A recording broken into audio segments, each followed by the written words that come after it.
ನಾನು ಕನ್ನಡದಲ್ಲಿ ಸ್ವಲ್ಪ ಮಾಹಿತಿ ಕೊಡೋ ಸಲುವಾಗಿ ಈ ಜಲ್ಸದಲ್ಲಿ ಬಂದಿದ್ದೇನೆ. ವೇದಿಕೆಯಲ್ಲಿ ಅತ್ಯಂತ ಹಿರಿಯ ಎಲ್ಲ ಉಲಮಾಗಳು ಇದ್ದಾರೆ. ಅವ್ರ ಜೊತೆಯಲ್ಲಿ ಕೂರುವಂಥ ದೊಡ್ಡ ವ್ಯಕ್ತಿ ಅಲ್ಲ, ನಾನು ಭಾಳ ಮುಜುಗರದಿಂದಲೇ ಕೂತಿದ್ದೀನಿ. ಆದರೂ ಈಗ ಡಾಕ್ಟರ್ ಮಕ್ಸೂದ್ ಇಮ್ರಾನ್ ಸಾಹೇಬರು ಹೇಳಿದ್ದಾರೆ, ನಮ್ಮ ಕರ್ತವ್ಯ ಏನು, ನಾವು ಏನು ಮಾಡಬೇಕು, ಎಲ್ಲಿ ಎಚ್ಚರಿಕೆಗಳಿರಬೇಕು, ನಮ್ಮ ಒಗ್ಗಟ್ಟು ಯಾವ ಥರ ಇರಬೇಕು, ನಮ್ಮ ಮುಂದಿನ ಹೋರಾಟ ಹೇಗಿರಬೇಕು ಅನ್ನೋದನ್ನು ಭಾಳ ಸೂಕ್ಷ್ಮವಾಗಿ ಹೇಳಿದ್ದಾರೆ. ಅದೆಲ್ಲ ನಿಮಗೆ ಅರ್ಥ ಆಗಿದೆ ಅಂತ ಅಂದ್ಕೊಂಡಿದ್ದೀನಿ.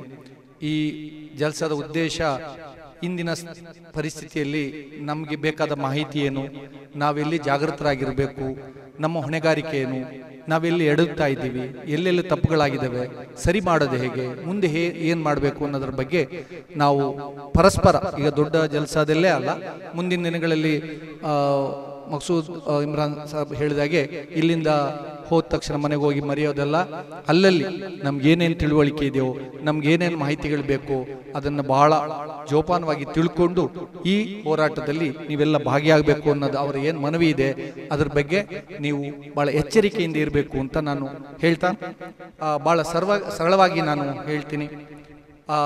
ಈ ವಕ್ಫ್ ಏನು ತಿದ್ದುಪಡಿ ಕಾಯ್ದೆ ತರ್ತಿದಾರಲ್ಲ, ನಿಜ ವಕ್ಫ್ ಅಂದ್ರೆ ಏನು, ಇದರ ಇತಿಹಾಸ ಏನು, ಅದರಿಂದ ಆದ ನಮಗಾದ ತೊಂದರೆಗಳೇನು, ನಾವೆಲ್ಲಿ ಎಡವಿದ್ವಿ, ಏನೇನು ತಪ್ಪುಗಳಾಯ್ತು, ಹಿಂದೆ ಇತಿಹಾಸದಲ್ಲಿ ಏನೇನಾಯ್ತು ಅಂತ ಭಾಳ ಆತಂಕದಲ್ಲಿ ನಾವೆಲ್ಲ ಇದ್ದೀವಿ.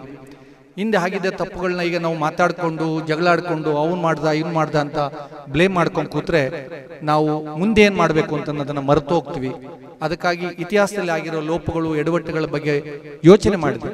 ಈಗ ಏನಾಗ್ತಿದೆ, ಈಗ ನಡೀತಿರುವ ಕಾನ್ಸ್ಪಿರಸಿಗಳು ಏನು, ನಿಮ್ಮನ್ನು ಹಣಿಲಿಕ್ಕಾಗಿ ಏನೇನು ತಂತ್ರಗಳನ್ನು ಮಾಡ್ತಾ ಇದ್ದಾರೆ, ಎಲ್ಲಿ ತಪ್ಪುಗಳಾಗ್ತಾ ಇದ್ದಾವೆ, ಏನೇನು ಆಗ್ತಾ ಇದೆ, ಪ್ರಸ್ತುತ ಈಗ ಹಾಲಿ ಏನು ನಡೀತಾ ಇದೆ, ಅದರ ಬಗ್ಗೆ ನಾವೇನು ಮಾಡಬೇಕು, ನಮ್ಮ ಹೊಣೆಗಾರಿಕೆ ಏನು, ನಾವು ಯಾವ ರೀತಿಯ ಎಚ್ಚರಿಕೆಯನ್ನು ಇಡಬೇಕು, ಮತ್ತೆ ನಾಳಿನ ದಿನಗಳಲ್ಲಿ ಇದನ್ನ ನಾವು ಹೇಗೆ ಎದುರಿಸಬೇಕು. ಈಗ ಮಕ್ಸೂದ್ ಸಾಬ್ ಹೇಳಿದಾಗೆ ನಾವು ಯಾವ ರೀತಿಯ ಒಗ್ಗಟ್ಟನ್ನು ಪ್ರದರ್ಶಿಸಬೇಕು, ನಾವು ಎಲ್ಲಿ ಯಾವ ಯಾವ ಹೆಜ್ಜೆಗಳನ್ನು ಇಡುವ ಮೂಲಕ ಇದನ್ನೆಲ್ಲ ನಾವು ಎದುರಿಸಬೇಕು ಅನ್ನೋದನ್ನು ಬಹಳ ಸ್ಥೂಲವಾಗಿ ಹೇಳಿದ್ದಾರೆ. ಈಗ ನಾನು ಮಾತಾಡ್ತಾ ಏನಾದ್ರು ಇವತ್ತು ನಾನು ನಿಮ್ಗೆ ಏನಾದ್ರು ಮಾಹಿತಿ ಕೊಡುವಾಗ ಮಾತಾಡ್ತಾ ಏನಾದ್ರು ತಪ್ಪುಗಳಾದ್ರೆ ನೀವೇನು ಮಾಡಬೇಕು ಗೊತ್ತಾ, ದಯವಿಟ್ಟು ನಾನೇನಾದ್ರು ಮಾತಾಡ್ತದ ದೊಡ್ಡವರಿದ್ದಾರೆ ಅವ್ರ ಹತ್ರ ಹೇಳಬೇಕು, ಅವರು ಆ ಥರ ಮಾತಾಡಬಾರ್ದಾಗಿತ್ತು, ಅವ್ರು ತಪ್ಪು ಅಂತ. ಅಥವಾ ನನ್ನ ವೃತ್ತಿಯಲ್ಲಿ ಬಂಧುಗಳಿದ್ದಾರೆ, ಅವ್ರ ಹತ್ರ ಹೇಳ್ಬೋದು, ನೋಡಿ ಬದ್ರುದ್ದೀನ್ ಅವ್ರು ಮಾತಾಡಿದ್ದು ಸರಿಯಲ್ಲ ಅಂತ. ಯಾಕೆ ಈ ಮಾತು ಹೇಳ್ತೀನಿ ಅಂದರೆ, ಯಾರೇ ಆಗಲಿ ಇವತ್ತಿನ ಈ ಸನ್ನಿವೇಶದಲ್ಲಿ ಯಾರೇ ತಪ್ಪುಗಳು ಮಾಹಿತಿ ಕೊಟ್ಟರೆ, ತಪ್ಪು ಮಾಡಿದ್ರೆ ಏಕಾಏಕಿ ಅವ್ರ ಮೇಲೆ ದಾಳಿ ಮಾಡೋದಾಗಲಿ, ಅವ್ರನ್ನ ಹಣಿಯುವುದಾಗಲಿ, ಅವ್ರ ಮೇಲೆ ಏನು ತಪ್ಪು ಹೆಜ್ಜೆಗಳನ್ನು ಇಡುವ ಬದಲು ದೊಡ್ಡವರಿದ್ದಾರೆ, ಗೊತ್ತಿರೋರಿದ್ದಾರೆ, ನಮಗೇನು ಉಲಮಗಳ ಕೊರತೆ ಇಲ್ಲ, ಇಂಥ ಮಹಾನುಭಾವಗಳು ಇರುವಾಗ ನಮ್ಗೆ ಯಾವುದೇ ಭಯ ಇಲ್ಲ. ನಿಮಗೆ ಕಾಲಕ್ಕೆ ಟೈಮ್ಗೆ ಬೇಕಾದಂಥ ಎಲ್ಲ ಮಾಹಿತಿಗಳನ್ನು ಕೊಡ್ತಾರೆ, ಮುಂಚೂಣಿಯಲ್ಲಿ ನಿಂತ್ಕೊಂಡು ಹೋರಾಟ ಮಾಡ್ತಾರೆ. ನೀವು ಯಾರು ಆತಂಕ ಪಡುವ ಅಗತ್ಯ ಇಲ್ಲ, ಯಾರು ಗಾಬರಿ ಆಗಬೇಡಿ, ಏನಾಗೋಯ್ತು ಅಂತ. ಕೆಲವರು ಬಹಳ ಸುಲಭವಾಗಿ ಜನರನ್ನ ಸೆಳೀಲಿಕ್ಕಾಗಿ ನಮ್ಮ ಧರ್ಮ ಆತಂಕದಲ್ಲಿದೆ, ನಮ್ಮ ಧರ್ಮ ಸರ್ವನಾಶ ಆಯಿತು ಅಂತೆಲ್ಲ ಈ ಥರ ಹೇಳ್ಕೊಂಡ್ ಬರ್ತಾ ಇದ್ದಾರೆ. ನಾವು ಯಾರು ಗಾಬರಿ ಆಗೋದು ಬೇಡ, ಎಲ್ಲದಕ್ಕೂ ಪರಿಹಾರ ಇದೆ. ಇವಾಗ ಕರ್ನಾಟಕದಲ್ಲೇ ನಾನು ಹೇಳುವುದಾದರೆ, ಕರ್ನಾಟಕದಲ್ಲಿ ಆಗ್ತಿರುವಂಥ ಈ ಆತಂಕ ನಿಮಗೆ ಜಾಸ್ತಿ ಆಗಿರ್ಬೋದು, ದೊಡ್ಡ ಮಟ್ಟದ ರಾಷ್ಟ್ರ ಮಟ್ಟದ ನಾನು ಆಮೇಲೆ ಹೇಳ್ತೀನಿ. ಅದೊಂದು ಸಿವಿಲ್ ಡಿಸ್ಪ್ಯೂಟ್ ಅಥವಾ ಒಂದು ರೆವಿನ್ಯೂ ಡಿಸ್ಪ್ಯೂಟ್, ಒಂದು ಲೀಗಲ್ ಫೈಟ್ ಮಾಡುವಂಥ ಒಂದು ಸಣ್ಣ ವಿಷಯ. ಆದರೆ ಅದನ್ನ ಗಾಬರಿ ಹುಟ್ಟಿಸಿ ಅದು ಯಾಕೆ ಮಾಡ್ತಾ ಇದ್ದಾರೆ ಅಂದರೆ, ಏನ್ ಮಾಡಬೇಕು ಅಂತ ಇದ್ದಾರೋ ಅದಕ್ಕೆ ಒಂದು ಅಡಿಪಾಯ ಹಾಕುವಂತ ಒಂದು ಪ್ರಯತ್ನ ನಡೀತಾ ಇದೆಯಲ್ಲ, ಇದ್ರ ಬಗ್ಗೆ ನಾವು ಅರ್ಥಕೊಳ್ಬೇಕು, ಆತರ ಪಡಬಾರ್ದು, ಗಾಬರಿ ಆಗಬಾರ್ದು. ನೋಡಿ, ನಿಮ್ಗೆಲ್ಲರೂ ಗೊತ್ತಿದ್ದಂಗೆ CAA ಸಿಟಿಸನ್ ಅಮೆಂಡ್ಮೆಂಟ್ ಆಕ್ಟ್ ಬಂದಾಗ ನಾವು ಇಡೀ ದೇಶದಾದ್ಯಂತ ಎಲ್ಲರೂ ಎಚ್ಚೆತ್ಕೊಂಡ್ರು. ಅಲ್ಲಿವರೆಗೆ ಬಹುತೇಕ ನಮ್ಮವರಿಗೆ ನಮ್ಮ ದೇಶದಲ್ಲಿ ಒಂದು ಬಲಿಷ್ಠವಾದ ಸಂವಿಧಾನ ಇದೆ ಅಂತ ಗೊತ್ತಿರಲಿಲ್ಲ. ಈಗ ಬಹುತೇಕ ಎಲ್ಲರಿಗೆ ನಮ್ಮನ್ನು ರಕ್ಷಿಸಲಿಕ್ಕೆ ಈ ದೇಶದ ಕಾನೂನು ಇದೆ, ಈ ದೇಶದಲ್ಲಿ ಒಂದು ಬಲಿಷ್ಠವಾದ ಸಂವಿಧಾನ ಇದೆ. ಡಾಕ್ಟರ್ ಬಾಬಾ ಸಾಹೇಬ್ ಅಂಬೇಡ್ಕರ್ ಅವರು ರಚಿಸುವಂತ ಏನು ಸಂವಿಧಾನ ಇದೆಯಲ್ಲ, ಅದು ನಮ್ಮನ್ನು ಇಲ್ಲಿ ಕಾಪಾಡುತ್ತೆ.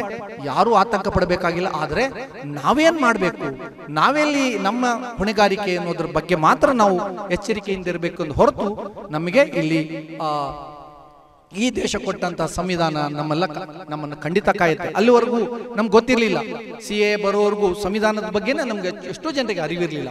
ಈಗ ಬಹುತೇಕ ಜನರಿಗೆ ಅರಿವಾಗ್ತದೆ. ಹೀಗೆ ಒಂದೊಂದೇ ವಿಚಾರಗಳು ನಾವು ಏನು ಈ ನೆಲದ ಕಾನೂನನ್ನು ಹೇಗೆ ಪಾಲಿಸಬೇಕು, ಈ ನೆಲದ ಕಾನೂನು ನಮ್ಮ ರಕ್ಷಣೆ ಯಾವ ರೀತಿ ಇದೆ, ಯಾರು ನಮ್ಮ ಶತ್ರುಗಳು ಯಾರು, ನಮ್ಮ ಬಂಧುಗಳು ಯಾರು, ನಮ್ಮ ಶತ್ರುಗಳು ಯಾರು ಅಂತ ಅರಿಯುವಂತ ವ್ಯವಧಾನ, ತಾಳ್ಮೆ, ಸಬರ್ ನಮ್ಮಲ್ಲಿರ್ಬೇಕು. ಯಾರೂ ದುಡುಕಬಾರ್ದು. ನೋಡಿ, ಇವತ್ತು ದೇಶದಲ್ಲಿ ಒಂದು ಸಣ್ಣವಾದಂತ ಒಂದು ಕಾನ್ಸ್ಪಿರಸಿ ಏನ್ ನಡೀತಾ ಇದೆ ಅಂದ್ರೆ, ನಮ್ಮನ್ನ ಬಹಳ ಪ್ರಚೋದನೆ ಮಾಡಿ ಬೇಗ ವ್ಯವಸ್ಥೆಯನ್ನು ಹಾಳು ಮಾಡುದು ಬಹಳ ಸುಲಭ ಅಂತ ಗೊತ್ತು. ನೋಡಿ, ಇತ್ತೀಚಿನ ದಿನಗಳಲ್ಲಿ ಅಲ್ಹಮ್ದುಲಿಲ್ಲಾ ನಮ್ಮ ಸಮುದಾಯ ಅಂತ ಯಾವುದೇ ಪ್ರಚೋದನೆಗೆ ಒಳಗಾಗ್ತಾ ಇಲ್ಲ, ಯಾವುದೇ ಕಾನೂನು ಸುವ್ಯವಸ್ಥೆಯನ್ನು ಭಂಗ ತರುವಂತ ಕೆಲಸಗಳಲ್ಲಿ ಮಾಡ್ತಾ ಇಲ್ಲ. ಅದೇ ನಮಗೆ ನೆಮ್ಮದಿಯ ವಿಚಾರ. ಹಿಂದೆಲ್ಲ ಏನಾಗ್ತಿತ್ತು ಅಂದ್ರೆ, ಪ್ರಚೋದನೆ ಮಾಡ್ಬಿಡೋದು, ಮಾಡಬಾರ್ದನ್ನೆಲ್ಲ ಮಾಡಿಸೋದು, ಕೊನೆಗೆ ಪಾಪ ಅರಿವು ಇರೋದಿಲ್ಲ. ನೋಡಿ, ಎಲ್ರಿಗೂ ಗೊತ್ತಿದೆ, ಮುಸಲ್ಮಾನರು ಅಂದ್ರೆ ಬಹುಕ ಜೀವಿಗಳು, ಬಹಳ ಭಾವನಾತ್ಮಕವಾಗಿ ನಮ್ಮ ಸಮುದಾಯಕ್ಕೆ, ನಮ್ಮ ಸೂರಿಗೆ ಯಾರಿಗಾದ್ರು ಒಂದು ತಪ್ಪು ಭಾವನೆ ಬಂದ ತಕ್ಷಣ ನಾವು ಬೀದಿಗೆ ಬಂದ್ಬಿಡ್ತೀವಿ, ರೊಚ್ಚಿಗೆದ್ದು ಬಿಡ್ತೀವಿ, ಮಾಡಬಾರ್ದೆಲ್ಲ ಮಾಡ್ತೀವಿ. ಆದ್ರೆ ಏನಾಗತ್ತೆ ಹೇಳಿ, ಮೂಲತಃ ನಮ್ಮನ್ನು ಕೆಣಕಿದ ಹಾದಿ ತಪ್ಪಿದಂತ ವಿಚಾರ ಮರ್ತೋಗತ್ತೆ. ನಾವು ಹಾದಿ ತಪ್ಪಿರ್ತೀವಿ, ನಾವು ಮಾಡಿರೋ ತಪ್ಪೇ ದೊಡ್ಡದಾಗಿ ಕಾಣುತ್ತೆ. ನಮ್ಮನ್ನ ಟ್ರ್ಯಾಪ್ ಅಲ್ಲಿ ಸಿಕ್ಕಾಕ್ಸ್ಕೊಂಡ್ರೆ, ನಾವು ಲಿಟ್ರಲಿ ಟ್ರ್ಯಾಪ್ ಮಾಡ್ತಾ ಇದ್ದಾರೆ ನಮ್ಮನ್ನ. ದಯವಿಟ್ಟು ಯಾರು ಟ್ರ್ಯಾಪ್ ಒಳಗಾಗಬಾರ್ದು. ಬಹಳ ಒಳ್ಳೆ ಕೆಲಸವನ್ನ ನಮ್ಮ ಸೇರಿದಂತೆ ಹಲವಾರು ಉಲಮಗಳು ರಾತ್ರಿ ಹಗಲು ಸೇರಿ ಈ ವಿಚಾರದಲ್ಲಿ ಯಾರ್ಯಾರನ್ನ ಮಾತಾಡಿಸ್ಬೇಕು, ಎಲ್ಲೆಲ್ಲಿ ಮಾಡಬೇಕು ಅನ್ನೋ ಕೆಲಸವನ್ನ ಮಾಡ್ತಾ ಇದ್ದಾರೆ. ನಾವು ಮಾಡಬೇಕಾಗಿರೋದೇನು, ಅವ್ರ ಜೊತೆಲಿ ನಾವು ನಿಂತಿರ್ಬೇಕು. ಮತ್ತೆ ನಮ್ಗೇನು ಗೊತ್ತಿಲ್ಲ ಅಂದ್ರೆ ಗೊತ್ತಿದ್ದವ್ರನ್ನ ಕೇಳ್ಕೊಂಡು ಮಾಡ್ಬೇಕು. ಆತ್ರಕ್ಕೊಳಗಬಾರದು, ಯಾರು ಗಾಬರಿ ಆಗಬಾರದು.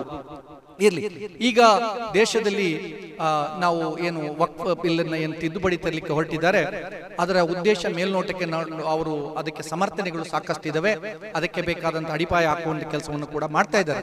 ಆದ್ರೆ ಆ ತಿದ್ದುಪಡಿಯಿಂದ ಏನಾಗತ್ತೆ ನೋಡಿ, ಏನಾದ್ರೂ ವಕ್ಫಿಂದಾಗಿ ಅಲ್ಲಿ ಏನು ಯಾರು ಲೂಟ್ ಮಾಡಿದ್ದಾರೆ, ಭ್ರಷ್ಟಾಚಾರ ನಡೀತಾ ಇದ್ದಾರೆ, ಅದನ್ನು ತಡೆಯುವ ಪ್ರಯತ್ನವಾಗಿ ತಿದ್ದುಪಡಿ ತಂದಿದ್ರೆ ಯಾರು ಅದನ್ನ ಬೇಡ ಅನ್ನಲ್ಲ. ಆದ್ರೆ ನಿಮ್ಮ ಧಾರ್ಮಿಕತೆಯನ್ನೇ ನಾಶ ಮಾಡುವಂತಹ ಹುನ್ನಾರ ಇದೆಯಲ್ಲ, ಇದರಲ್ಲಿದೆ. ಇದಕ್ಕಾಗಿ ನೀವು ಎಚ್ಚರಿಕೆಯಿಂದ ಇರಬೇಕು. ಅದಕ್ಕಾಗಿ ನಾವು ಹೋರಾಟ ಮಾಡಬೇಕು. ಯಾವ ರೀತಿಯ ಹೋರಾಟ? ಕಾನೂನು ಹೋರಾಟ, ಒಂದು ವ್ಯವಸ್ಥಿತ ಹೋರಾಟ. ಅದನ್ನ ದೊಡ್ಡವರು ಮಾಡ್ತಾರೆ, ಅದನ್ನ ಹೇಳುವಷ್ಟು ದೊಡ್ಡವನಲ್ಲ ನಾನು. ಹಾಗಾಗಿ ನಮ್ಮ ಧಾರ್ಮಿಕತೆಯ ಮೂಲಕ್ಕೆ ಧಕ್ಕೆ ಬರುವಂತ ಆತಂಕ ಇರೋದ್ರಿಂದ ಈ ವಿಚಾರದಲ್ಲಿ ನಾವು ಎಚ್ಚರಿಕೆಯಿಂದ ಇರಬೇಕು. ನೋಡಿ, ವಕ್ಫ್ ಕಾಯ್ದೆ ಬಗ್ಗೆ ಬಹಳ ತಪ್ಪುಗಳನ್ನ ಹೇಳ್ತಾ ಇದ್ದಾರೆ.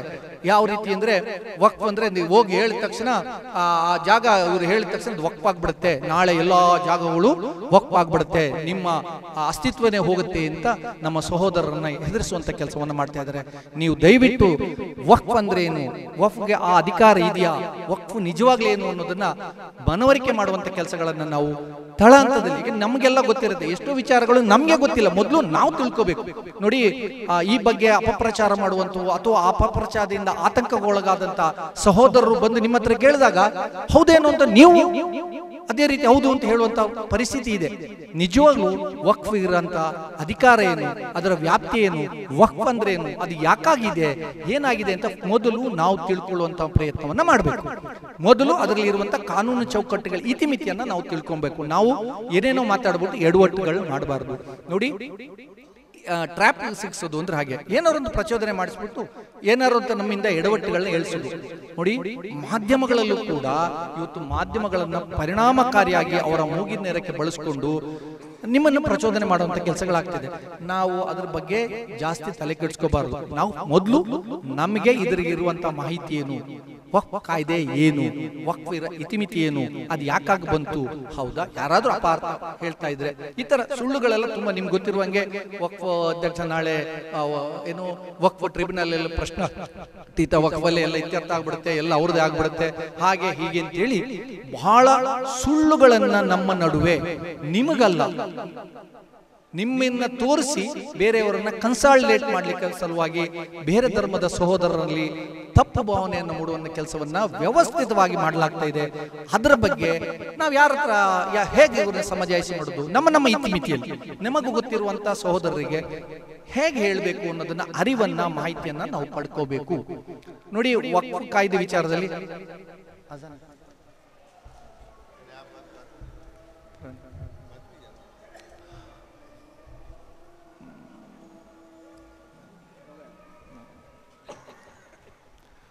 ನೋಡಿ,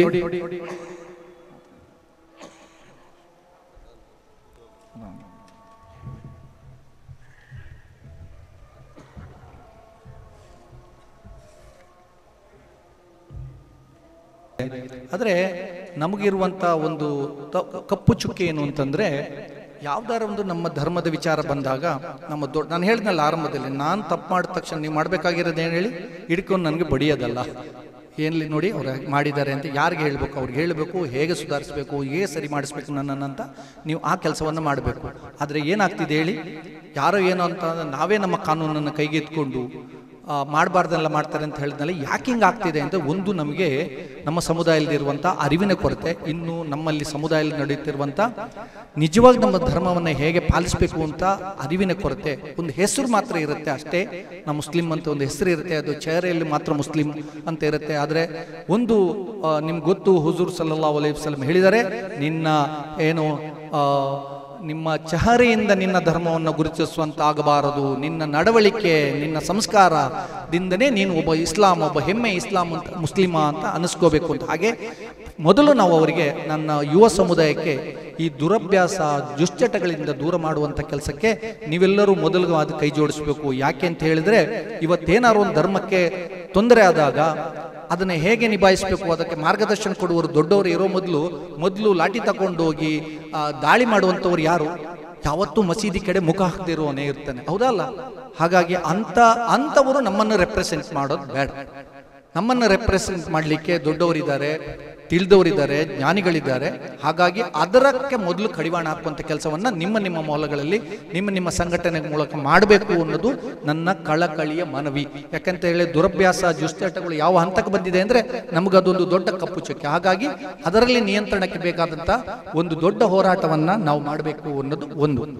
ಎರಡನೇದೀಗ ಈಗ ಹಾಗಿದ್ದಾಗಿತ್ತು, ಈಗ ಹೇಗೆ ಇದನ್ನಂತ, ಹಿಂದೆ ಬ್ರಿಟಿಷರು ನಮ್ಮನ್ನು ಆಳ್ತಾ ಇರುವಾಗ ನಮ್ಮ ಈ ರೀತಿಗೆ ನಮ್ಮ ಧರ್ಮದ ವಿಚಾರಕ್ಕೆ ಕೈ ಹಾಕುವಂಥ ಪ್ರಯತ್ನ ಮಾಡಿದಾಗ, ಎಲ್ಲ ಧರ್ಮಗಳ ಸಂಸ್ಕೃತಿ ಧರ್ಮದ ವಿಚಾರ ಕೈ ಹಾಕಿದಾಗ ಎಲ್ಲ ಆ ಕಾಲದಲ್ಲಿ ಎಲ್ಲರೂ ಮುಗಿ ಬೀಳ್ತಾರೆ ಬ್ರಿಟಿಷರಿಗೆ. ಆಗ ಬ್ರಿಟಿಷರು ಎಚ್ಚೆತ್ಕೊಂಡು ಯಾವುದೇ ಕಾರಣಕ್ಕೂ ಈ ಧರ್ಮ ಮತ್ತು ಸಂಸ್ಕೃತಿಯ ವಿಚಾರದಲ್ಲಿ ನಾವು ಕೈ ಹಾಕಬಾರ್ದು ಅಂತೇಳಿ 1857 ಸ್ವಾತಂತ್ರ್ಯ ಸಂಗ್ರಾಮ ನಂತರ ನಮ್ಮ ಆ ವಿಚಾರವನ್ನು ದೂರಿಟ್ಟಿದ್ರು. ಆದರೆ ತಮಿಳುನಾಡಿನಲ್ಲಿ ಒಂದು ದೇವಾಲಯದ ಆಡಳಿತ ಮಂಡಳಿಯ ಆಸ್ತಿಗಾಗಿ ನಡೆದಂಥ ಗಲಾಟೆಯಲ್ಲಿ ಮತ್ತೆ ಅವರು ಹೋಗಿ ಬ್ರಿಟಿಷರನ್ನ ಕೇಳ್ಕೊಂಡಾಗ, ಬ್ರಿಟಿಷರು ಆಗ ಧಾರ್ಮಿಕ ಸಂಘಟನೆಗಳನ್ನ ನಿಯಂತ್ರಣಕ್ಕಾಗಿ ಮತ್ತು ಅದಕ್ಕೆ ಒಂದು ನಿಯಮಕ್ಕಾಗಿ 1913ರಲ್ಲಿ ಈ ಆಕ್ಟ್ ಅಂತಂದ್ರು.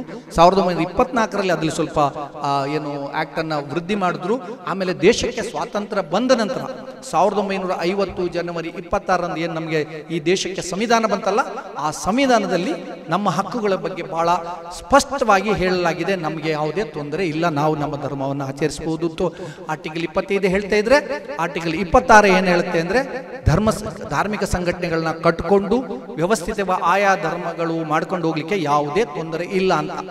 ಇವತ್ತು ತಿದ್ದುಪಡಿ ತರುವಂತ ಆ ಪ್ರಯತ್ನ ಇದೆಯಲ್ಲ, ಅದೇ ಬಾಬಾ ಸಾಹೇಬ್ ಅಂಬೇಡ್ಕರ್ ಅವರು ತಂದಿರುವಂತ ನಮ್ಗೆ ಕೊಟ್ಟಿರುವಂತ ಹಕ್ಕಿದೆಯಲ್ಲ, ಆರ್ಟಿಕಲ್ 26ಗೆ ಧಕ್ಕೆ ಬರುವಂತ ಕೆಲಸವನ್ನ ಮಾಡ್ತಾ ಇದೆ. ಇದನ್ನ ನಾವು ಕಾನೂನಾತ್ಮಕವಾಗಿ ಹೋರಾಡಬೇಕಾಗತ್ತೆ. ಹಾಗಾಗಿ ಇವರು ಮಾಡ್ತಿರುವಂತಹದ್ದು ಏನು ತಿದ್ದುಪಡಿ ಇದೆಯಲ್ಲ, ಇದು ಸಂವಿಧಾನ ರಚಿಸಿರುವಂತ ಬಾಬಾ ಸಾಹೇಬ್ ಅಂಬೇಡ್ಕರ್ ಅವರಿಗೆ ಮಾಡುವಂಥ ಅಪಮಾನ ಅನ್ನೋದನ್ನ ನೀವು ಗೊತ್ತಿರಬೇಕು, ಈ ಅರಿವು ನಿಮ್ಗೆ ಇರಬೇಕು. ಇದನ್ನು ನಮ್ಮ ಸಹೋದರರಿಗೆ ನೀವು ತಿಳಿಸುವಂಥ ಕೆಲಸವನ್ನು ಮಾಡಬೇಕು. ಆಗಲಿ, ಅದಾದ ನಂತರ ತಿದ್ದುಪಡಿಗಳಾದವು. 1995ರಲ್ಲಿ ತಿದ್ದುಪಡಿ ಆಯಿತು, 2013ರಲ್ಲಿ ಆಯಿತು. ಯಾಕೆ ಈ ಮೂಲ ಸಮಸ್ಯೆ ಬಂತು ಅಂದರೆ ಸಹೋದರರೇ, ಇದೇ ಈ ನಮ್ಮಲ್ಲಿ 1970ರವರೆಗೆ ಏನು ವಕ್ಫ್ಗೆ ಏನು ಬೇಕಾದ ಪ್ರಾಪರ್ಟಿನ ಗುರುತಿಸುವಂಥದ್ದು, ಆ ಕೆಲಸಗಳನ್ನು ಬಹಳ ವ್ಯವಸ್ಥಿತವಾಗಿ ಸಂವಿಧಾನಬದ್ಧವಾಗಿ ಆಯಿತು. 1974ರಲ್ಲಿ ಅದು ಗಜೆಟ್ ಆದಾಗ ದೇಶದಲ್ಲಿ ಎಲ್ಲೆಲ್ಲಿ ಈ ಥರ ನಿಮ್ಗೆ ಗೊತ್ತಲ್ಲ, ವಕ್ಫ್ ಹೇಗೆ, ಯಾರು ಕೊಟ್ಟಿದ್ದು ಎಲ್ಲವೂ ನಿಮ್ಗೆ ಅರಿಯಿದೆ. ಈ ಕಾನೂನಲ್ಲಿ ಅಂದರೆ ಗಜೆಟ್ ಆದಾಗ ಗಜೆಟ್ ಆಯಿತು. ಅದಾದ ನಂತರ 74ರಿಂದ 79ರವರೆಗೆ ಬೇರೆ ಬೇರೆ ಏನು ಲ್ಯಾಂಡ್ ರಿಫಾರ್ಮ್ಸ್, ಭೂ ಸುಧಾರಣೆ ಕಾಯ್ದೆಗಳು, ಜಮೀನ್ದಾರಿ ರದ್ದತಿ, ಇನಾಮ್ ರದ್ದತಿ ಕಾಯ್ದೆಗಳೆಲ್ಲ ಬಂದಾಗ ಆ ಜಮೀನುಗಳನ್ನ ಸರ್ಕಾರಗಳು ಬೇರೆ ಬೇರೆಯವರಿಗೆ ಗ್ರ್ಯಾಂಟ್ ಮಾಡಿದ್ರು. ಆ ಗ್ರ್ಯಾಂಟ್ ಮಾಡಿದಾಗ ನಮ್ಮ ವಕ್ಫ್ ಆಗಲಿ ಹಿರಿಯರಾಗಲಿ ಆ ಕಾಲದವರು ಏನು ಅಬ್ಜೆಕ್ಷನ್ ಹಾಕಿಲ್ಲ. ಯಾಕೆ ಹಾಕಿಲ್ಲ ಅಂದರೆ ಅದು ಎಲ್ಲೆಲ್ಲಿ ಜಮೀನುಗಳಿದ್ದವೋ ಎಷ್ಟೆಷ್ಟು ಕೆಲವರು ಕೃಷಿ ಚಟುವಟಿಕೆಗಳನ್ನ ಮಾಡ್ತಾ ಇದ್ರು, ಬೇರೆ ಬೇರೆ ಸ್ವರೂಪದಲ್ಲಿ ಇತ್ತಲ್ಲ, ಯಾರು ನಮ್ಮ ಸಹೋದರರು ಯಾರ್ಯಾರು ಅದನ್ನು ಬಳಸ್ಕೊತಾ ಇದ್ದಾರೋ ಅವರಿಗೆ ಅಡ್ಡಿ ಮಾಡದ ಹಿನ್ನೆಲೆಯಲ್ಲಿ ಅವರಂತೆ ಅವರಿಗೆ ಗ್ರ್ಯಾಂಟ್ ಆಗಿ ಹೋಯ್ತು. ಅದು ಹಾಗೆ ನಡ್ಕೊಂಡು ಬರ್ತಾ ಇತ್ತು. 74ರಿಂದ 79ರವರೆಗೆ ಏನಾಯ್ತು, ಅದರಿಂದ ಏನೂ ಸಮಸ್ಯೆ ಆಗಲಿಲ್ಲ. ಆದರೆ ನಿಜವಾದ ವಕ್ಫ್ನಲ್ಲಿರುವಂಥ ಹೋರಾಟ ನಮಗಿರುವಂಥದ್ದು ದಯವಿಟ್ಟು ಅರ್ಥ ಮಾಡ್ಕೊಳ್ಳಿ, ಮುಸ್ಲಿಮಾನರಿಗೆ ಮತ್ತು ಹಿಂದೂಗಳಿಗಿರುವಂಥ ಸಂಘರ್ಷ ಅಲ್ಲ ಇದು ಮುಸ್ಲಿಂ ಸಮುದಾಯದ ಹಕ್ಕನ್ನು ಉಳಿಸ್ಲಿಕ್ಕಾಗಿ ಕೆಲವು ಮುಸ್ಲಿಂ ಸಮುದಾಯದ ಪ್ರಭಾವಿಗಳು ಮತ್ತೆ ಹಿಂದೆ ಏನು ಮುತವಲ್ಲಿಗಳಿಗೆ ಆಸ್ತಿಯನ್ನು ಕೊಟ್ಟಿತ್ತಲ್ಲ, ಅವರು ದುರ್ಬಳಕೆ ಮಾಡಿದ್ದನ್ನು ಉಳಿಸ್ಕೊಳ್ಳೋ ಸಲುವಾಗಿ ನಾವು ಕಾನೂನಿನಲ್ಲಿ ಬಿಗಿಯಾದ ಏನದನ್ನು ಉಳಿಸುವ ಕೆಲಸವನ್ನ ಮಾಡುವ ನಿಟ್ಟಿನಲ್ಲಿ ಪ್ರಯತ್ನ ನಡೀತೈತೆ ವಿನ ಇದರಲ್ಲಿ ಯಾವುದೇ ಹಿಂದೂ ಸಹೋದರರಾಗಲಿ 100 ವರ್ಷಗಳ ಜಮೀನಿಗಾಗಲಿ ನಮ್ಮ ವಕ್ಫ್ಗೆ ಬರುವಂಥದ್ದಲ್ಲ. ಅಂದ್ರೆ ಏನಾಗಿದೆ ಅಂದ್ರೆ ಅದು ವಕ್ಫ್ದೇ ಆಸ್ತಿ ಇರ್ಬೋದು, ಆದರೆ 74ರಿಂದ ಅಥವಾ 100 ವರ್ಷಗಳಿಂದ ನಾವು ಆ ಜಮೀನನ್ನು ನೋಡ್ಕೊಳ್ಳದೆ ಯಾರು ಆ ಅನುಭವದಲ್ಲಿ ಇದ್ದಾಗ ಏನ್ ಮಾಡೋಕ್ಕಾಗತ್ತೆ? ಈಗ ನೋಡಿ, ಯಾರೋ ನಮ್ಮ ವಕ್ಫ್ ಆಸ್ತಿ ಅಂತ ಅನ್ಕೊಳ್ಳಿ. ನೋಡಿ, ವಕ್ಫ್ ಆಸ್ತಿಗಳು ಎಷ್ಟು ವರ್ಷಗಳಿಂದ 17ನೇ ಶತಮಾನದಿಂದ ನಮ್ಮ ದೇಶದಲ್ಲಿ ಮುಸಲ್ಮಾನ್ ದೊರೆಗಳು 600 ವರ್ಷ ಮೊಘಲರು ಆಳಿದ್ದಾರೆ, ಬಹುಮನಿ ಸುಲ್ತಾನರು 400 ವರ್ಷ ಆಳಿದ್ದಾರೆ. ಆಗ ಅವರೆಲ್ಲ ಕೊಟ್ಟಂತ ಎಷ್ಟೋ ಜಮೀನುಗಳು ಎಲ್ಲೆಲ್ಲಿದೆವೋ ಹೇಗಿದೆವೋ ಅಂತ ಗೊತ್ತಿಲ್ಲ. ಹಾಗಾಗಿ ಈ ನಮ್ಮ ದೇಶದ ನಾಡಿನ ನಮ್ಮ ಸಹೋದರರು ಅದನ್ನ ಬಳಸ್ಕೊಂಡು ಅವ್ರ ತಲೆಮಾರು 3, 4, 5 ತಲೆಮಾರುಗಳಿಂದ ಅವ್ರು ಬಳಸ್ಕೊಂಡು ಬಂದಿದ್ದಾರೆ. ಆಗ ಯಾರು ಕೇಳಲಿಲ್ಲ. ಅದು 74ರಲ್ಲಿ ಏನು ಇದಾಯ್ತಲ್ಲ, ಗಜೆಟ್ ಆಯ್ತಲ್ಲ, ಅದ್ರಲ್ಲಿ ಕೆಲವು ಜಮೀನುಗಳು ಬಂದಿದ್ದಾವೆ. ಆದ್ರೆ ಅದಕ್ಕೆ ಯಾವುದೇ ತಕರಾರು ಇದ್ದಿದ್ದು ಯಾವುದು ಗೊತ್ತಾ? ನಿಮ್ಗೆ ಗೊತ್ತಿರೋ ಈಗ ವಕ್ಫ್ ಅನ್ನ ನೋಡ್ಕೊಳ್ಳಿಕ್ಕೆ ಯಾರಿಗೆ ಮುತವಲ್ಲಿಗಳಿಗೆ ಕೊಟ್ಟಿತ್ತೋ ಅವರು ಅದನ್ನ ತುಂಬಾ ಸ್ವಂತ ಆಸ್ತಿ ಅಂತೇಳಿ ಅವರ ನಂತರದ ಜಮೀನುಗಳಿಗೆ ಮಾರ್ಕೊಂಡು ಬಂದ್ರು. ಅಲ್ಲಿಂದ ವ್ಯಾಜ್ಯಗಳು, ಆ ವ್ಯಾಜ್ಯಗಳಿರೋದು ವಕ್ಫ್ಗೆ ಮತ್ತು ಮುಸಲ್ಮಾನರ ನಡುವೆನೆ ಸುಮಾರು 95% ವ್ಯಾಜ್ಯಗಳೇ ಇದೆ ವಿನ ಹಿಂದೂ ಸಹೋದರರು ಮತ್ತು ವಕ್ಫ್ಗಳಿಗೆ ವ್ಯಾಜ್ಯ ಬಹಳ ಕಡಿಮೆ. ಇನ್ನೊಂದು ತಿಳ್ಕೊಂಡಿದ್ದಾರೆ ಅಂದ್ರೆ ವಕ್ಫ್ ಅಂದ್ರೆ ಸರ್ಕಾರ ನಿಮಗೆ ಕೊಟ್ಟಿರುವಂತ ಜಮೀನು ಅಂತ. ಖಂಡಿತ ಅಲ್ಲ.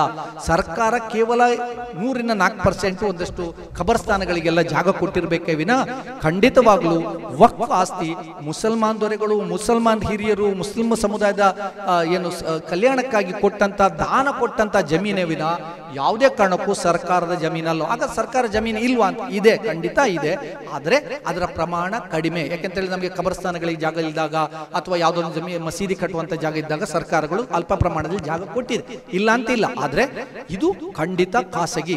ಈ ವಕ್ಫ್ ಜಮೀನ್ ಇದೆಯಲ್ಲ, ಇದರಲ್ಲಿ ಯಾರಿಗೂ ಹಕ್ಕಿಲ್ಲ. ಒಂದ್ಸಲ ವಕ್ಫ್ ಅಂದ್ರೆ ವಕ್ಫ್, ಮತ್ತೆ ಅದನ್ನ ಯಾರು ಅದನ್ನ ತಗೊಳ್ಕೊಳ್ಳುವಂಗಿಲ್ಲ, ಅದನ್ನ ಮಾರಾಟ ಮಾಡುವಂಗಿಲ್ಲ. ಅಲ್ಲಿಗೆ ಬರ್ತೀನಿ.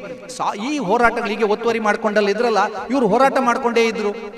ಸೈಯದ್ ಅಲಿ ಮತ್ತು ಇತರರು ಮತ್ತು ಆಂಧ್ರ ಪ್ರದೇಶದ ಒಂದು ವ್ಯಾಜ್ಯ ಸುಪ್ರೀಂ ಕೋರ್ಟ್ ಬಂದಾಗ 28/1/1998ರಲ್ಲಿ ಸುಪ್ರೀಂ ಕೋರ್ಟ್ ಒಂದು ಆದೇಶ ಮಾಡುತ್ತೆ. ಏನಂತಂದ್ರೆ ಯಾವುದೇ ಕಾರಣಕ್ಕೂ ಒಂದು ಸಲ ವಕ್ಫ್ ಆದ ಸ್ವತ್ತು ಒಬ್ಬ ಮಾರಾಟ ಮಾಡಂಗಿಲ್ಲ, ಯಾರು ವಕ್ಫ್ ಮಾಡಿರ್ತಾರಲ್ಲ ಅವರು ವಾಪಸ್ ತಗೊಳಂಗಿಲ್ಲ, ಅವರು ಇನ್ನೊಬ್ಬರಿಗೆ ಕೊಡು ಅಂತ ಹೇಳೋಂಗಿಲ್ಲ. ವಕ್ಫ್ ಇಸ್ ವಕ್ಫ್ ಅಂತ ಹೇಳ್ತಾರೆ. ಆಗ ಪ್ರಶ್ನೆ ಬಂದಿದ್ದೇನು ಅಂದ್ರೆ ಸಹೋದರರೇ, ಈ 70ನೇ ಇಸ್ವಿವರೆಗೂ ನಮ್ಮ ಏನು ವಕ್ಫ್ ಆಸ್ತಿಗಳೆಲ್ಲ ಈಗಿನ ಮೈಸೂರು ಮುಜರಾಯಿ ಕಾಯ್ದೆ ಅಡಿಯಲ್ಲಿ ನಡೀತಾ ಇತ್ತು. 70ರವರೆಗೂ ಮೊದಲು. ಯಾಕಂದ್ರೆ ಮಹಾರಾಜರುಗಳು ಮೈಸೂರು ಮುಜರಾಯಿ ಕಾಯ್ದೆ ಮಾಡಿದಾಗ ದೇವಸ್ಥಾನಗಳ ನಿರ್ವಹಣೆ, ಮಸೀದಿಗಳ ಈದ್ಗಗಳ ನಿರ್ವಹಣೆ ಮೈಸೂರು ಮುಜರಾಯಿ ಕಾಯ್ದೆ ಅಡಿಯೇ ಬರ್ತಾ ಇತ್ತು. ಆದ್ರೆ 1970ರ ನಂತರ ಪ್ರತ್ಯೇಕವಾಯಿತು. ಆದ್ರೆ ವಕ್ಫ್ ನಡೀತಾ ಇರೋದು ಖಂಡಿತ ಹೇಳ್ತೀನಿ, ಇದು ವಕ್ಫ್ ಒಂದು ಕೇಂದ್ರದ ಕಾಯ್ದೆ, ಸೆಂಟ್ರಲ್ ಗವರ್ಮೆಂಟ್ ಕಾಯ್ದೆ. ಕರ್ನಾಟಕದ್ದು ಅಲ್ಲಿರುವುದು ನಿಯಮಾವಳಿಗಳನ್ನ ರೂಪಿಸಿಕೊಂಡು ಹೇಗೆ ಉಳಿಸ್ಕೊಳ್ಳೋದು, ಅದನ್ನ ಬಳಸಿ ಸಮುದಾಯದ ಏಳಿಗೆ ಹೇಗೆ ಮಾಡೋದಂತ ಅಷ್ಟೇ ನಮಗೆ ಸೀಮಿತವಾದಂತ ಹಕ್ಕು ಇರುವಂತದ್ದು. ಕಾಯ್ದೆ ಕೇಂದ್ರದ್ದೇ. ಹಾಗಾಗಿ ಈ 98ರ ತೀರ್ಪು ಬಂತಲ್ಲ, ಆಗ ಒಂದು ಪ್ರಶ್ನೆ ಬಂತು. ಈ 1974ರಿಂದ 79ರವರೆಗೆ ಈ ಜಮೀನ್ದಾರರ ಪದ್ಧತಿ, ಇನಾಮ್ ಪದ್ಧತಿ ಅಂದ್ರೆ ಹಿಂದೆ ರಾಜರುಗಳು ದೇವಸ್ಥಾನ ನಿರ್ವಹಣೆಗೋ ಅಥವಾ ಕೆಲವರ ಬೇರೆ ಸೇವೆಗಳ ನಿರ್ವಹಣೆಗೋ ಬೇರೆ ಬೇರೆ ಸ್ವತ್ತುಗಳನ್ನ ಕೊಟ್ಟಿರುವಂತದ್ದು ಇನಾಮ್ ಜಮೀನು ಅಂತ ಹೇಳ್ತಾ ಇದ್ರು. ಅದನ್ನೆಲ್ಲ ರದ್ದತಿ ಭೂ ಸುಧಾರಣೆ ಕಾಯ್ದೆ ಅಡಿ ಬಂತು. ಈ ಜಮೀನ್ದಾರಿ ಪದ್ಧತಿ ಕೂಡ ಕಾಯ್ದೆಯನ್ನ ರದ್ದು ಮಾಡುದು. ಜಮೀನ್ದಾರಿ ಪದ್ಧತಿ ಒಬ್ಬೊಬ್ಬರ 1000-100 ಎಕರೆ ಜಮೀನುಗಳೆಲ್ಲ ಇದ್ದು ಅದಕ್ಕೆಲ್ಲ ಒಂದು ಲ್ಯಾಂಡ್ ಸೀಲಿಂಗ್ ಆಕ್ಟ್ ತಂದು ಇಂದಿರಾ ಗಾಂಧಿ ಅವರು ಅದನ್ನ ಮಿತಿಗೊಳಿಸಿದ್ರು. ಆದ್ರೆ ಮಸೀದಿಗಳಿಗೆ ವಕ್ಫ್ಗೆ ಇರುವಂತ ಯಾವುದೇ ಜಮೀನುಗಳಿಗೆ ಲ್ಯಾಂಡ್ ಸೀಲಿಂಗ್ ಮಾಡಲಿಲ್ಲ. ಹಾಗಾಗಿ ದೇಶದಾದ್ಯಂತ ಒಂದೇ ಕಾಯ್ದೆಯಡಿ ನಮ್ಮ ಎಲ್ಲ ಜಮೀನುಗಳಿರೋದು. ಹೇಗೆ ಏನು ಹೇಳ್ತಾ ಇದ್ದಾರೆ ಅಂದ್ರೆ, ಎಲ್ಲರೂ ಸುಳ್ಳು ಹೇಳೋದು ಅಂದ್ರೆ, ದೇಶದಲ್ಲಿ ರಕ್ಷಣಾ ಇಲಾಖೆಗೆ ಬಿಟ್ರೆ, ರೈಲ್ವೆ ಇಲಾಖೆಗೆ ಬಿಟ್ರೆ ವಕ್ಫ್ ಅವರಿಗೇನೆ ಎಷ್ಟು ಜಮೀನು ಇರೋದು, 9 ಲಕ್ಷ ಎಕರೆ ಜಮೀನಿದೆ ಅಂತೇಳಿ ಹೇಳ್ಕೊಂಡು ಹೋಗ್ತಾರೆ. ಆದ್ರೆ ಎಲ್ಲಾ ಧರ್ಮದವ್ರಿಗೂ ಎಲ್ಲಾ ಸಮುದಾಯದವ್ರಿಗೂ ಅದಕ್ಕಿಂತ 3 ಪಟ್ಟು ಜಮೀನು ಇದೆ. ನೋಡಿ, ಅವರೇ ಹೇಳುವ ಹಾಗೆ 9 ಲಕ್ಷ ಎಕರೆ ಮುಸಲ್ಮಾನರಿಗೆ ಈ ದೇಶದಲ್ಲಿ ಇದ್ರೆ, ತಮಿಳುನಾಡಲ್ಲಿ 5 ಲಕ್ಷ ಎಕರೆ ದೇವಾಲಯಗಳ ಮಠಮಾನ್ಯಗಳ ಸುಪರ್ದಿಯಲ್ಲಿ ಇದೆ. ಆಂಧ್ರದಲ್ಲಿ 4,20,000 ಎಕರೆ ಇದೆ. ಬರೀ 2 ರಾಜ್ಯದ್ದು ಇಡೀ ದೇಶದ ಮುಸಲ್ಮಾನರಿಗಿರುವಂತಹ ವಕ್ಫ್ನ ಏನು ಎಕರೆ ಎಷ್ಟು ಆಗೋಯ್ತು. ಈ ರೀತಿಯ ಸುಳ್ಳುಗಳು ತುಂಬ. ಆದ್ರೆ ಅದೆಲ್ಲ ಪ್ರತ್ಯೇಕ ಆಯಾ ರಾಜ್ಯಗಳಲ್ಲಿ ಆಯಾ ಮಠ ಮಾನ್ಯಗಳ ಅಡಿಯಲ್ಲಿ ಬರ್ತಾ ಇತ್ತು ಮುಜರಾಯಿ ಕಾಯ್ದೆ ಅಡಿ. ಆದ್ರೆ ನಮ್ಮ ವಕ್ಫ್ ಕಾಯ್ದೆ ಅಡಿ ಇಡೀ ದೇಶದಲ್ಲಿ ಒಂದೇ ಕಡೆ ಬರೋದ್ರಿಂದ ದೊಡ್ಡದಾಗಿ ಕಾಣಿಸ್ತಾ ಇದೆ.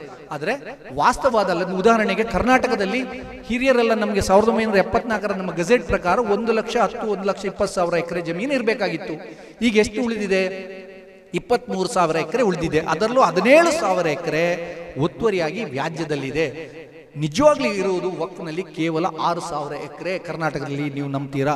ಈಗ ನಮ್ಮ ಹೋರಾಟ ಇರುವಂಥದ್ದು ಆ 17,000 ಎಕರೆಯಲ್ಲಿ ವ್ಯಾಜ್ಯಗಳನ್ನು ಹೇಗೆ ಸರಿ ಮಾಡಿಕೊಂಡು ಅದನ್ನು ಪಡ್ಕೊಂಡು ಅದನ್ನು ನಮ್ಮ ಸಮುದಾಯದ ಕಲ್ಯಾಣಕ್ಕೆ ಮಾಡಬೇಕೆ ಅಂತ ಹೋರಾಟ ಇದೆ ವಿನ 1,20,000 ಎಕರೆಯನ್ನ ಯಾರು 100 ವರ್ಷಗಳಿಂದ ತೆಗೆದುಕೊಂಡವನ ಜೊತೆಲಿ ವಿವಾದ ಇಲ್ಲ.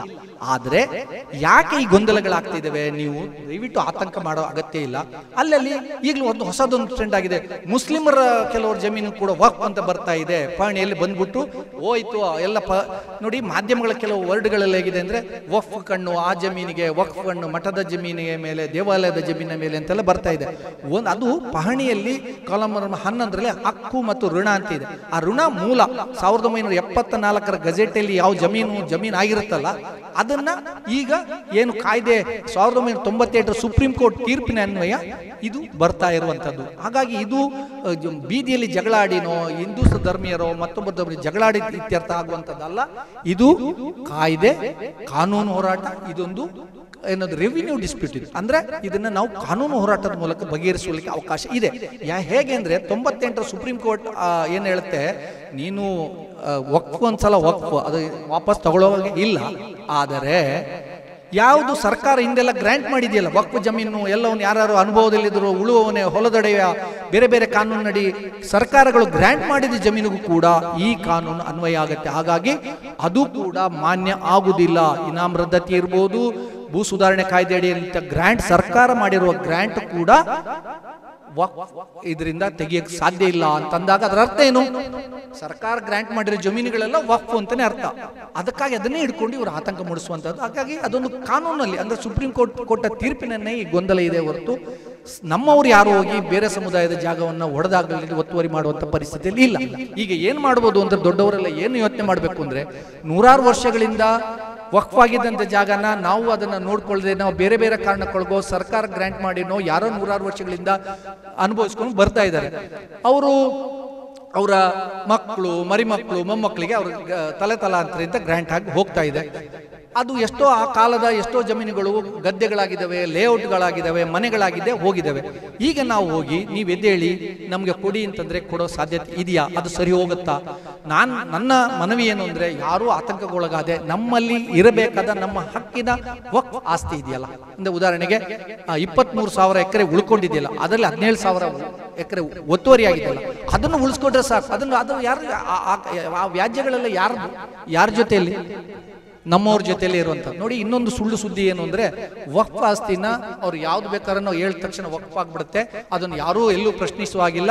ವಕ್ಫ್ಗೆ ಅಂತೇಳಿ ಒಂದು ಟ್ರಿಬ್ಯುನಲ್ ಇದೆ, ಆ ಟ್ರಿಬ್ಯುನಲ್ ಅಲ್ಲಿ ಹೋಗಿ ಪ್ರಶ್ನೆ ಮಾಡಿದ್ರೆ ಬೇರೆ ಯಾರು ಇಲ್ಲ, ವಕ್ಫ್ ಆಗ್ಬಿಡುತ್ತೆ ಅಂತ ಸುಳ್ಳು. ವಕ್ಫ್ ಟ್ರಿಬ್ಯುನಲ್ ನ ಮುಖ್ಯಸ್ಥರು ಯಾರಿರ್ತಾರೆ ಅಂದ್ರೆ ಒಬ್ಬ ಜಿಲ್ಲಾ ಮಟ್ಟದ ನ್ಯಾಯಾಧೀಶರು ಇರ್ತಾರೆ, ಅದನ್ನ ನ್ಯಾಯಾಲಯಗಳೇ ಅಪಾಯಿಂಟ್ ಮಾಡಿರ್ತವೆ. ಸೊ ಅಲ್ಲಿ ಪ್ರಶ್ನಿಸಿದಾಗ ಅದು ಪ್ರಶ್ನಾತೀತ ಅಲ್ಲ. ಸಂವಿಧಾನದ 83/9 ಅಡಿಯಲ್ಲಿ ಒಂದು ಸಂವಿಧಾನ 1950 ನಮ್ಮ ಏನು ಸಂವಿಧಾನ ಇದೆಯಲ್ಲ ಅದರಲ್ಲೊಂದು ಕ್ಲಿಯರ್ ಆಗಿ ಹೇಳಿದೆ, ಅದು ಪ್ರಶ್ನೆಗೆ ಅರ್ಹದು, ಅದನ್ನ ನೀವು ಅಪೀಲ್ ಮಾಡಬಹುದು. ಅಂದ್ರೆ ಅದು ಯಾವ ತರ ಸುಳ್ಳುಗಳೆಲ್ಲ ಹೇಳ್ತಾರೆ. ಸೊ ಇಂಥ ಮಾಹಿತಿಗಳೆಲ್ಲ ನಿಮ್ಮ ಹತ್ರ ಇದ್ರೆ, ನೀವು ಆ ವಿಚಾರದಲ್ಲಿ ಜಗಳ ಆಡದೆ ಇದ್ರೆ, ಉಲೆಮಾ ಕ್ರಮಗಳು ಹೇಳಿದಾಗೆ ನಾವು ಹೋರಾಟಕ್ಕೆ ಹೋಗುವಾಗ ಒಂದು ವ್ಯವಸ್ಥಿತವಾಗಿ ಈ ತಿದ್ದುಪಡಿ ಮಾಡುವಂಥ ಮಾರಕ ತಿದ್ದುಪಡಿಯನ್ನು ತಡೆಯುವ ನಿಟ್ಟಿನಲ್ಲಿ ನೀವೆಲ್ಲ ಹೇಗೆ ನಮ್ಮ ಜೊತೆಯಲ್ಲಿ ಇರ್ತೀರಿ?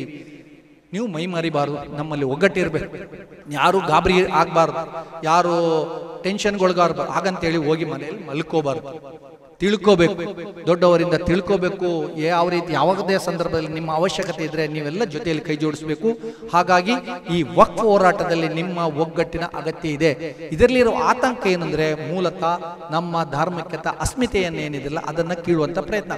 ಮೂಲ ಇವರ ದುರುದ್ದೇಶ ಏನು ಅಂತಂದ್ರೆ ಈ ನಮ್ದು 100 ಎಕರೆ ಜಮೀನಿದೆಯಲ್ಲ ಇದನ್ನ ಅರ್ಧಕ್ಕರ್ಧ ಸರ್ಕಾರದವರು ಅವ್ರವ್ರು ಒತ್ತುವರಿ ಮಾಡ್ಕೊಂಡು ಅವ್ರ ಸುಪರ್ದಿಯಲ್ಲಿದೆ. ಈ ತಿದ್ದುಪಡಿ ತರದೆ ಹೋದ್ರೆ ಆ ಜಾಗ ಕೂಡ ವಕ್ಫ್ಗೆ ಬಂದ್ಬಿಡುತ್ತೆ ಅಂತ ಗೊತ್ತಾಗಿದೆ ಅವರಿಗೆ. ಅದಕ್ಕಾಗಿ ಅದನ್ನ ರೆಗ್ಯುಲರೈಸ್ ಮಾಡಕ್ ಬೇಕಾಗಿ ತಿದ್ದುಪಡಿ ತರುವಂತಹದ್ದು. ಹಾಗಾಗಿ ಅದರಲ್ಲಿ ತುಂಬಾ ಲೋಪಗಳು ಸಮಸ್ಯೆಗಳೆಲ್ಲ ಇದಾವೆ. ಈ ಹೋರಾಟದಲ್ಲಿ ನಮ್ಮಲ್ಲಿ ಬೇಕಾಗಿರೋ ಅಂತ ಏನು ಅಂದ್ರೆ ನಮ್ಮಲ್ಲಿ ಜಾಗೃತಿ ಬೇಕು, ನಮಗೆ ಮಾಹಿತಿ ಬೇಕು, ನಾವು ಒಗ್ಗಟ್ಟಾಗಿರ್ಬೇಕು, ಯಾರೂ ಮೈ ಮಾರಿಬಾರ್ದು, ಯಾರೂ ದುಡುಕಬಾರ್ದು. ಹಾಗಂತೇಳಿ ಯಾರು ಹೋಗಿ ಮನೆಯಲ್ಲಿ ಈ ವಿಚಾರದಲ್ಲಿ ಕಣ್ಮುಚ್ಚಿ ಮಲ್ಕೋಬಾರ್ದು. ಇಷ್ಟು ಹೇಳ್ತಾ ನನ್ನ ಮಾತನ್ನು ಮುಗಿಸ್ತೀನಿ. ಅಸ್ಸಲಾಮು ಅಲೈಕುಂ ವರಹಮತುಲ್ಲಾಹಿ.